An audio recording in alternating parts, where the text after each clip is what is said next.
You're very welcome, lads. Thanks for coming to Blackstone Motors. I know you have a very busy schedule ahead, and just want to thank you very much. Gavin, just going to start with yourself. You've been involved with Louth GAA in various levels and previously coached the senior football team. How does it feel to be back with the seniors this time as a manager? Yeah, I suppose it's great to be given the opportunity, and I suppose we've kicked this can long enough, me and Peter. It's about 4 or 5 weeks ago now since we were appointed, so it seems like a long time ago at this stage. We've done a lot of work in the last 5 weeks in trying to put together a management team and working great collaboration with the county board and getting that in place, and we're well down that road now. So yeah, that giddy feeling that you have at the very beginning when you're appointed has long gone at this stage. So yeah, look, the club championship's starting now, and it'll be great now to get out and get a feel for that and see is there anything out there that players out there new that we can bring in and add to what we're about, and yeah, and then getting on the pitch is what it's all about. So it's yeah, been great when you got the phone call. Listen, you got the job. How did that feel? Like, how did it feel when you got the phone call or something like that? Yeah, look, it was probably a bolt out of the blue when Ger stepped away, and on the back of 2 fantastic years. Like, whatever, we all know what happened this year in the 11th of May, but even last year, coming in the back of Mickey, that was no mean feat. That was a difficult set of shoes to step into, and I think he did it with great aplomb and great. He was humble, and he was brilliant, a brilliant speaker, and speaking on behalf of the team, and you know, the way he navigated that at the beginning was I thought was exceptional. Whatever, but winning the Leinster Championship. So, like, Ger was a great ambassador for Louth, and like whatever Ger does now, he's only a young man and he's a long future in front of him. But wherever he goes or whatever he does now, I think at the end of his career, he'll look back on what he done in Louth will be very hard to emulate, because it was magical. It would be interesting when you come up against him, when we go up against Dublin again, you know, like imagine what that's going to be like, another sort of thing, you know. Yeah, look, sometimes we've come up against Mickey as well, with Offaly, and I come up against my own county in Tyrone and up against Derry as well. So there's a lot of big fixtures to look forward to, but sometimes a lot of can be made out of that. Ultimately, when the ball's through and it's 15 against 15, and that game will take on its own life and its own life of its own. So I don't get too hung up on that. But yeah, look, for the supporters and for the people in the public domain and the media, there's a lot of great fixtures to look forward to. And we talk about managers there, and Mickey and Ger. What do you see as the biggest difference between a coach and a manager? Like, what do you see? They're 2 different roles.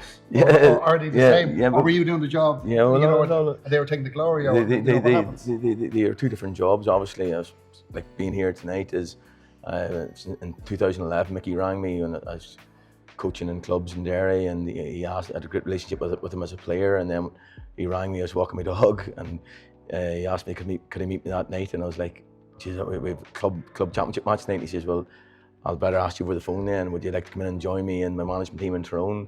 And that was 15 years ago, and I stayed with him for 14 years. So it was always a small management team that we had. Okay. So, like, it was me and Mickey primarily most of the time, just the 2 of us. So we had a really close working relationship, and like, we were involved together in every facet of between the coach and the manager.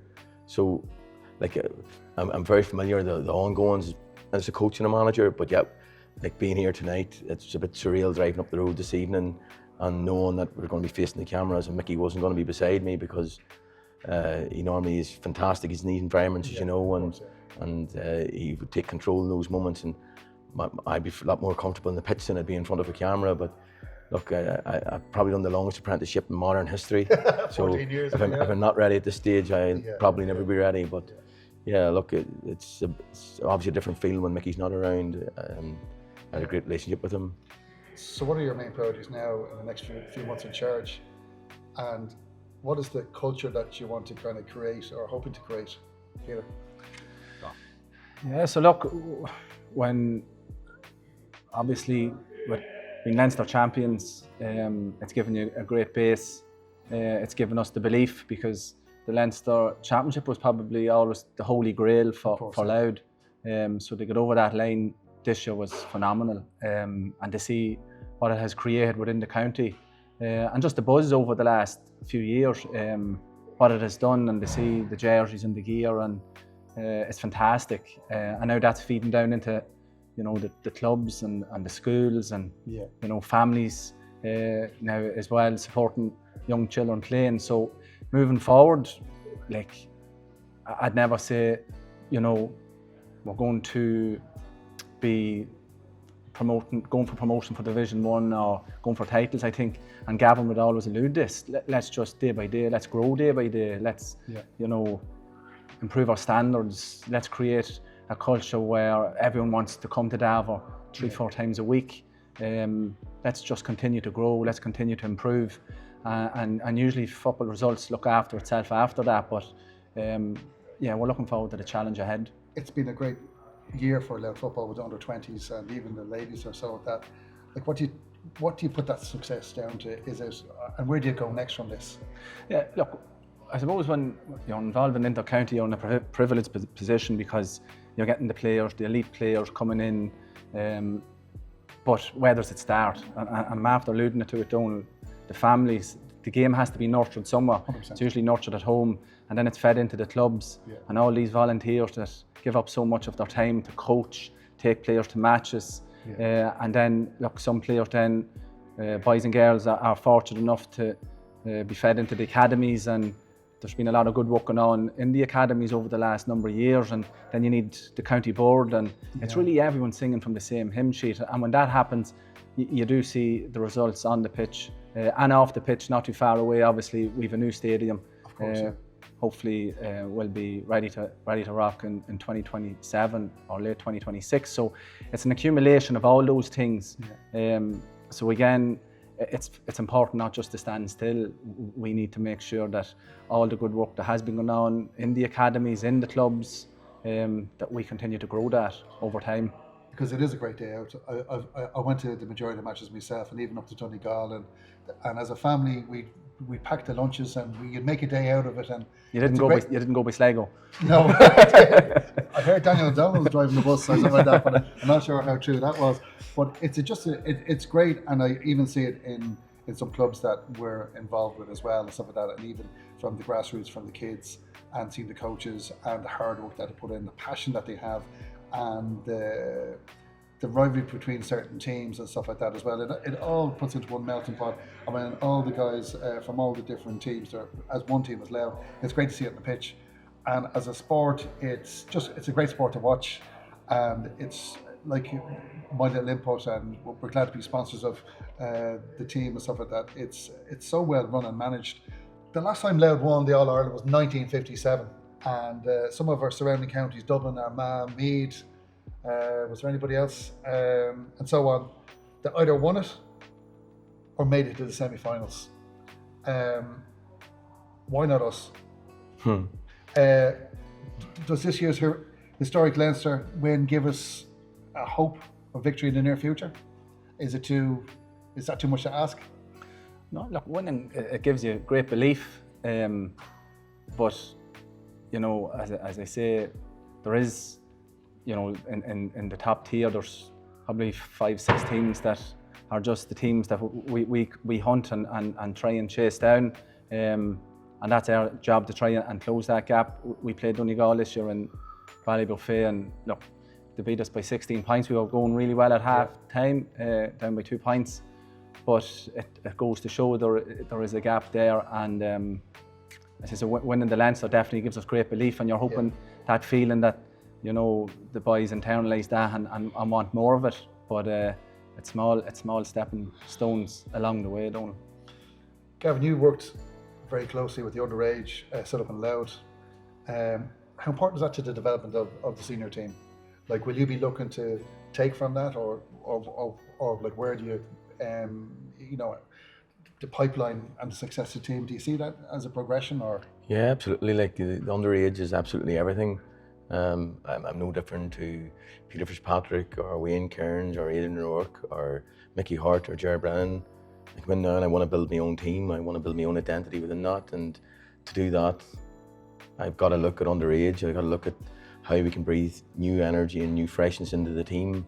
And look, I mentioned building my own team. That doesn't mean to say it's going to be 35 or 38 different names on a team sheet. Like, it could be the same names, but we've got to just grow on different metrics and and develop as players and individuals. So, yeah, look, our underage has been really successful this year, and their work ethic is through the roof. And our academies took a different stance over the last 12 months, as opposed to where I was coming from my own background in Tyrone, because in Tyrone there's a backdrop of a really high standard in terms of post-primary schools.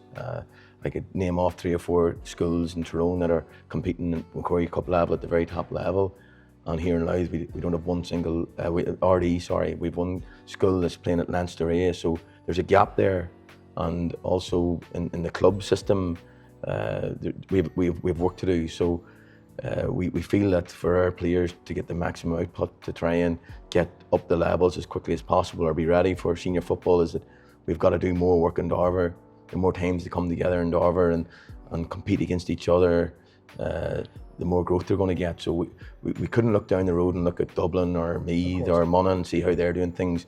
We had to look at life through our lens and how we can get better. And I think that so far it's worked. Like, we're not the finished product by any stretch, but I think we're making gains, and that's the most important thing. And now the challenge is to continue to make those gains. Like, you've had a huge successful playing career. What can you take from your experience as a player, playing career in the County Tyrone to Louth now, like managing the team? Yeah, I suppose I was very fortunate, both as a player and in my journey as a coach, because as a player in 1997, when I was 17 years of age, I come on the cusp of one of the greatest teams that Tyrone ever had at 17, 18 years of age. Like, I was a minor the same year that Cormac McNallen, Stephen O'Neill, Brian McGuigan, O'Mulligan, Philip Jordan was a minor. Like, that's unique. And then for that team to win a minor, 2 20s and 3 seniors, like, it's like you couldn't write it.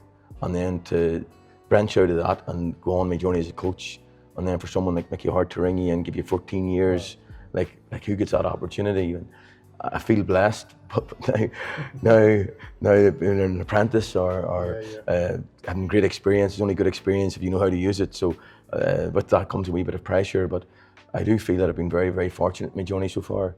There's been a managerial merry-go-round, and if you look at the inter-county level, there's now new managers, has been double digits for last season. Why do you think managers stay at one county for shorter stints than others? Yeah, Gavin's alluded to Mickey. I think in terms of inter-county service, I think he started with Tyrone Minors 1990, was it? And it's unbroken service. Sean Boylan was over 20 odd years as well managing Meath. I don't think you'll see that level of continuity moving forward. It's probably it's a number of factors, Donald. It's scrutiny, a lot of pressure now on inter-county management. You add in the social media, you add in, the press, all of those things probably does. It's time, because now the investment of time that's required to be involved at inter-county level, and no matter what your role is, it's 7 days a week. I think when you look at even the All-Ireland series, like Jack O'Connor, manager of Kerry, he's a retired teacher. Malik O'Rourke's retired. Some other counties are in a position that the managers are that's their sole focus. So when you're trying to juggle a lot of balls, it's difficult, and I think it's important that in terms of that support from home, if you don't have that support from home, we make the choice and our families make the sacrifice. So when you're trying to juggle all those aspects of life and the reality, it probably means that it's a shorter stint for people. Gavin, you've also made some backroom change yourself, and Ronan O'Neill now is on board or so with that. Can you tell us more, like, what was the thinking behind that, or what happened, Yeah, again, it was a collaboration with myself and Peter, and when we didn't jump at a coach, we had a feeling that we probably would like another coach, but we were under no pressure, or we weren't in the realms of jumping at anyone. So when it came up that Ronan was available, for me it was an absolute no-brainer, because I'd worked with Ronan from 2011 right through to my final days with Tyrone for 10 years, and in that time he was probably one of the greatest talents that we had. he picked up a very bad cruciate injury, and that set him back a bit on his journey. But Ronan was one of the greatest talents at his age group for Tyrone, and the way he sees the game and his vision, and the way myself and Peter met up with him, and even the way he spoke about the game and his overview of the game, the whole game, not just the attacking end of the game, and it didn't surprise me. So look, we feel really fortunate that we have him, and whatever me and Peter deciding that we wanted Ronan, we needed that backing from the county board and from Sean and from Aidan and Francie and Stephen. So like they've been excellent, and it's their ambition and vision as well. It takes a whole collaboration, as you spoke about earlier, with sponsorship and everything that's going on. You know, we stand at the front and we loan it, and we stand up and all the rest. But you need that support, and when you're in a place and you know you're getting the support, it's an emotion and you feel it. But when you're in another place and you're not getting it, you can feel that as well. So in Louth, we're very grateful that we have that support, and long may it continue. Peter, looking ahead, what does success look like in the next 3 years, like in your role over the next 3 years? Yeah, look, I suppose we've been given a 3-year term, Donal, and the cliche, but it's to leave it in a better place than we've gotten it now, and that's saying something in terms of the way Ger has left it. But we have a duty, to bring those successful under-20 teams through, the minor players, to develop and make them grow, and make their understanding of the game even higher than it is at the minute. To give the supporters you spoke about the journey up to Donegal and the family, to give the supporters those days that were playing the top teams, that were bringing those days to Croke Park, that when we open a new stadium next year in Louth here, that the supporters are excited about the team, and if we can leave that in a better place in 3 years' time, then we'll be happy, don't we? And finally, questions about you is, what message would you like to send to the Louth supporters as you embark on your new role as a manager? Yeah. Look, for me, that's everything. I don't think we have a product without our supporters, and we're so conscious of life today and the cost of living and one thing and another, and the amount of games now compared to back whenever I was playing in the early 2000s, like the amount of games one week after the next, and travelling around the country, and the price of fuel and the price of tickets, and stopping for maybe a meal in the restaurant on the way home. That's where I feel the pressure, because now we've got to give them something, a product, when they're spending their hard-earned money on a Saturday evening or Sunday after working all week. Then we must provide a product on the field that they're proud of and they want to come back and support. And we got to show that on any given Sunday. And look, from I arrived 5 years ago, when just in the back of COVID, playing in the Gerlines, playing Antrim and whatnot over in Gerlines with a very small crowd, to where we were on the 11th of May and looking around Croke Park and seeing that stadium full of red and the smoke going up in the air. It was so emotional, and like, let's not live for that one moment. Let's build, and where we're sitting here today in this lovely place and looking across at DKIT and knowing that there's going to be a stadium over here in the very near future. Like, honestly, the sky's the limit, and let's not get too complacent or too adventurous day by day, but I feel there's something brewing here, and I felt that for a long time. So me and Peter, we want to ask the supporters to get behind us 100%, and we'll do everything we can to try and provide something they can be proud of and support. Great. Listen, Peter, thanks a million. Thanks, Donal. Gavin, thanks a million. Thank you, We'll see you at the matches and take it from there. Thank you. Thanks a million. Thank you. Thank you.